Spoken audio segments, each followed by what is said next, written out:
Habari za muda huu ndugu wapenzi wasikilizaji wa channel yetu pendwa. Kama ndo mara yako ya kwanza unajiunga na channel hii, basi usisahau kusubscribe, kulike na kucomment. Hakuna wa kumlaumu na kumtupia lawama isipokuwa Rais Wallace Karia, mtu ambaye alikuwa na jukumu zito la kuweza kuhakikisha mambo yanakwisha mapema na mchezo wa dabi ya Kariakoo unamalizika mapema. Paka hapa tulipofikia, kila siku mchezo unaahirishwa na kupangiwa tarehe mpya. Yote kwa yote makosa yalikuwa ni ya Rais Wallace Karia. Ikumbukwe mara baada ya kuahirishwa dabi ya tarehe 8 Machi, Wallace Karia alikuwa yupo nje ya nchi kikazi. Mara baada ya kurejea, aliposhuka airport siku inayofuata alifanya press conference na waandishi wa habari, hali ambayo ilizua utata mkubwa kwa baadhi ya mashabiki na wapenzi wa klabu ya soka ya Dar es Salaam Yanga Afrika. Walitegemea malalamiko waliyopeleka katika bodi ya ligi yatapata majibu endapo rais wa TFF atakaporejea nchini, lakini hali ilikuwa sio kama walivyotarajia. Rais wa soka wa TFF Wallace Karia, mara baada ya kufanya press conference na waandishi wa habari, alionekana moja kwa moja akitupa lawama nzito kwenye uongozi wa Dar es Salaam Yanga Afrika na kuamua kutupilia mbali malalamiko yao waliyopeleka bodi ya ligi na kuonesha wazi upande wake aliosimama bila ya kuyafanyia kazi malalamiko ya watani hao wa jadi, ikiwa ni timu ya wananchi. Wallace Karia alienda mbali mpaka na kuwakashifu viongozi wa Dar es Salaam Yanga Afrika na kuwatukana hadharani mbele ya wananchi wote.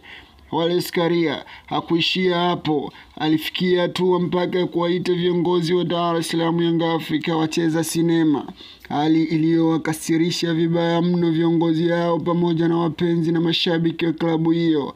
Wakaona ya kuwa pale tulipotarajia tutapata haki ya kusikilizwa na kupata ufumbuzi kuhusu tatizo lililojitokeza, ndo mahali ambapo rais mwenyewe anatoka hadharani na kuonesha kuchukizwa wazi na klabu yetu, kuonesha chuki za wazi na klabu yetu, hali iliyowapelekea viongozi wa Dar es Salaam Yanga Afrika kuamua kwenda kukata rufaa ambayo haikuwa na mashiko yoyote kwa sababu hakuna kikao chochote kilichokaliwa kwenye nchi husika.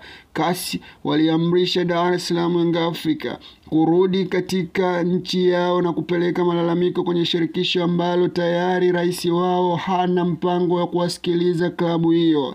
Dar es Salaam Yanga Afrika wakawa kama watoto yatima ambao hawana baba wala mama, na makazi yao tayari ndugu walishayachukua na kuwafukuza. Wanateseka nje na mvua na jua, hawana mtu yeyote wa kuwasaidia. Basi waliona njia sahihi ya kufanya ni kuanzisha mgomo na wao kuweka msimamo wao, hali iliyopelekea mpaka rais wa nchi kuingilia kati ndo kupatikana suluhu ya mgogoro huo. Mechi ilikuwa ifanyike leo Juni 15, lakini iliahirishwa mara baada ya rais wa nchi Mama Samia Suluhu Hassan kuingilia kati sakata hilo na kuamuru dabi ichezwe tarehe 25, hali iliyopelekea sintofahamu. Upande wa Simba wanaonekana ni watu ambao hawajaridhika. Mpaka hivi sasa hawajatoa tamko lolote watakwenda kucheza kutokana na matakwa ya Rais Samia Suluhu Hassan, lakini mioni mwao wana vidonda vikubwa na maumivu, hawajaridhia. TFF ilipaswa mara baada ya matakwa ya rais kuchezeka kwa dabi tarehe 25, Rais Wallace Karia alipaswa kujiuzulu pamoja na wengine ambao walijiuzulu wa bodi ya ligi, akiwemo Almas Kasongo pamoja na Steven Mguto. Naye Rais Wallace Karia kwa kushindwa kusimamia majukumu yake kama rais wa TFF mpaka rais wa nchi kuingilia masuala ya kisoka, alipaswa kujiuzulu siku inayofuatia, masaa machache kabla ya kutangaza kuwasimamisha kazi wenzie, ili hali yeye ndiyo mkosaji mkubwa. Wale wamebebeshwa lawama tu isiyokuwa ya kwao. Usichoke kunifuatilia kwa habari nyingi zaidi na zaidi.